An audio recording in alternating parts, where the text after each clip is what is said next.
The next step is to flatten out the material. I actually sort of fold it back onto itself like this. And here's where, if you have really cinched down that crease with your iron, if you've hammered it into the fabric, it's not going to open up as nicely. But you can see here that it's almost hard to see that this just a moment ago was folded down like that.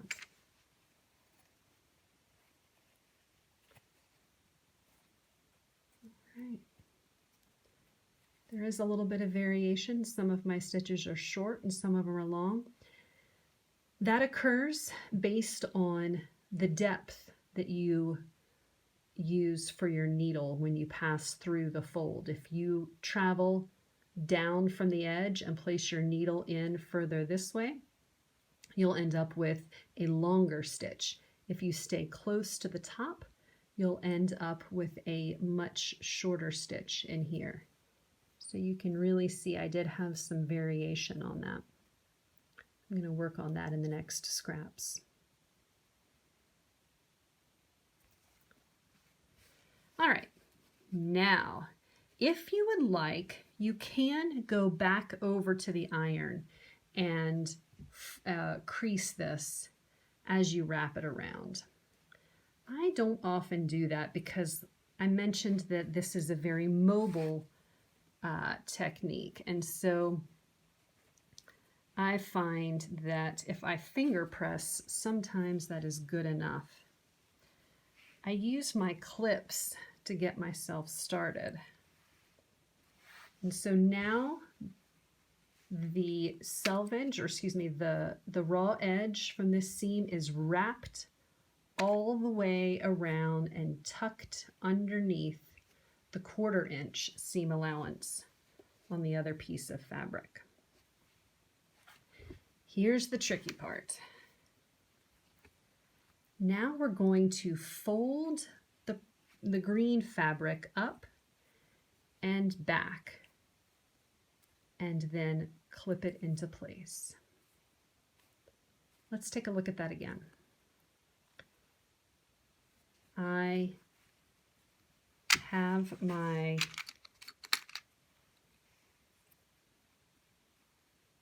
blue raw edge wrapped around the green 1/4 inch seam allowance.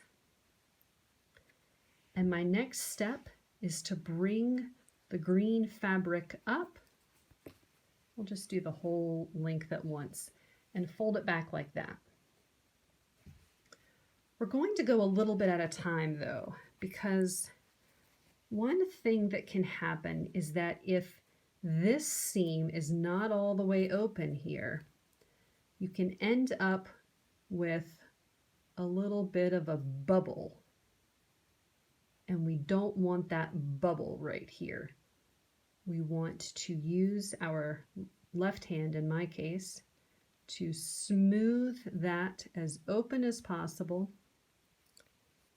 I'm putting tension on the green fabric so that it lies flat and neatly against my raw edges.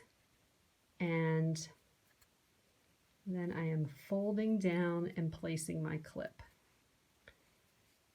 I will do that again here by letting my left hand slide the green fabric up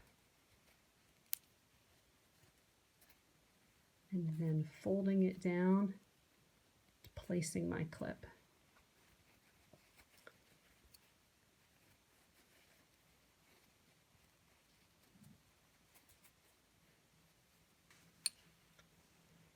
I really want to emphasize how important it is to get that green fabric to lie flat.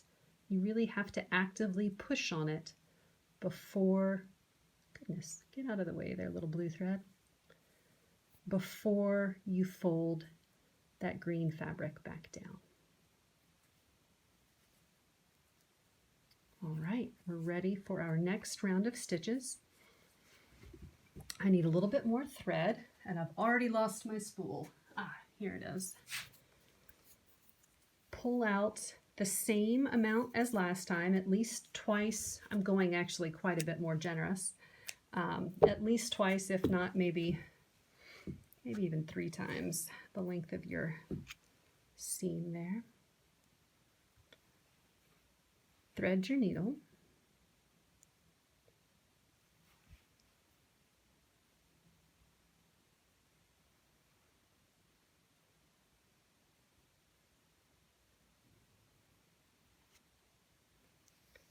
Leave one tail longer than the other. Hold the needle with your thumb and your third finger and place the tail between your index finger and the needle. Wrap around 3 times, pinch it with your fingers, and then slide through. Get it? For the right-handers out there, hold the needle with your thumb and your third finger. Place the tail between your index finger and the needle. Wrap around 3 times. Pinch with your thumb and your index finger just tightly enough to keep the wraps from moving, but not so tightly that the thread can't pass through. And voila, there we go.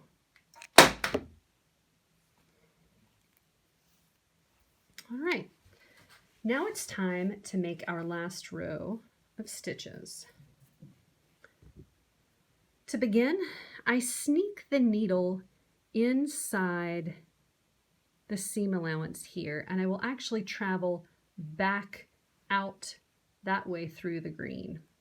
This tucks my knot inside the pocket where this seam is I don't know if it becomes flat-filled, but by placing the needle inside this pocket, I hide the knot because all of that area will be enclosed. Now, just like with the first seam, place the needle in just the blue fabric to complete this first.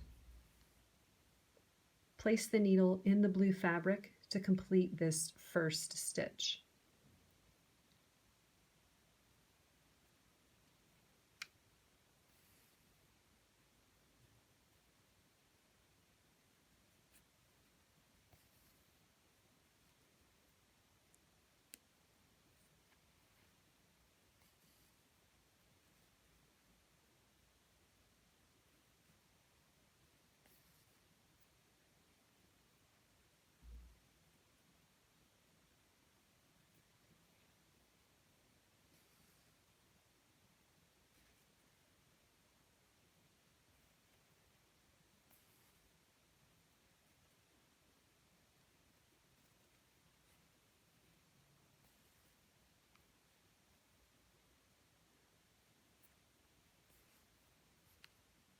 I like using the needle to get that thread loop around the material sometimes.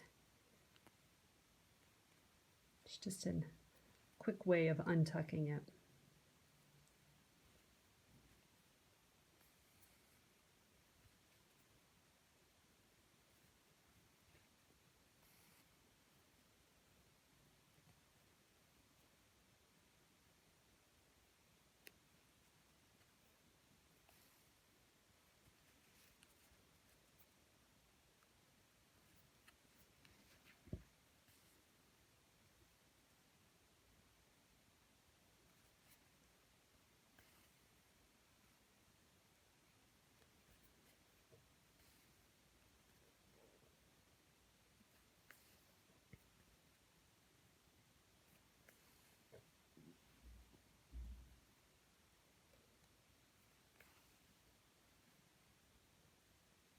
Getting to the point where I can see my thread twist back onto itself in between stitches, and that's a good sign that it's time to let it dangle and untwist a little bit.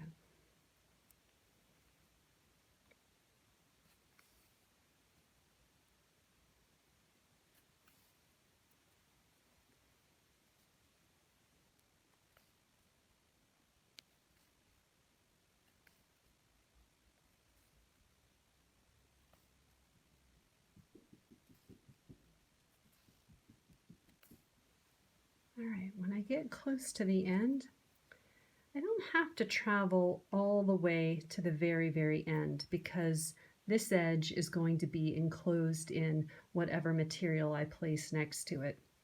The next seam will catch it. So I'll make the 2 stitches close together and slide it. I kind of missed that loop moment. So I'll slide the tail back under, and I'll do it one more time.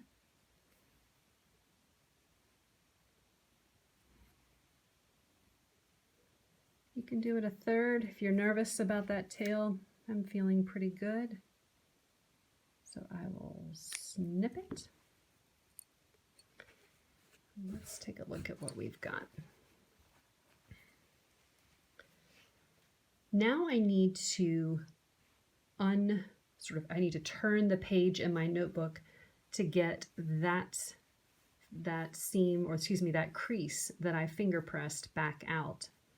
And I find that going all the way back onto itself is a good way to loosen up that crease. All right. And now we have our first seam. Let's continue on and make several of these, and then we'll begin to join them together to create a larger piece of patchwork.